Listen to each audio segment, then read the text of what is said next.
అన్నారు. ఈ సర్పాల విగ్రహాలు దేవాలయాల్లో ప్రతిష్టాపించినవి ఎలా ఉంటాయమ్మా? జంట నాగులు ఉంటాయి, ఒకటిగా ఎక్కడా ఉండదు. ఈ జంట నాగుల ఆరాధన దేనికి అంటే మన శరీరంలో ఉన్నటువంటి కుండలిని శక్తికి సంకేతంగా చెప్తాం మనం.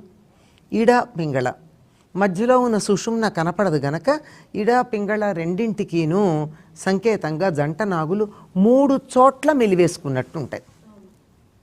ఎక్కువ కాదు, తక్కువ కాదు. నిజానికి వెన్నుపూసను ఏమంటాం తెలుగులో మనం? వెన్ను పాము అంటాం. సర్పాకృతిలోనే ఉంటుంది.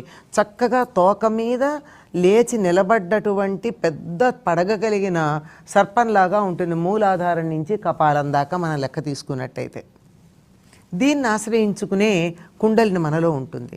మూలాధారంలో 3.5 చుట్టలు చుట్టుకుని ఉంటుంది కుండలిని. ఆ కుండలిని ఊర్ధ్వముఖంగా ప్రయాణం చేయడానికి 2 మార్గాలు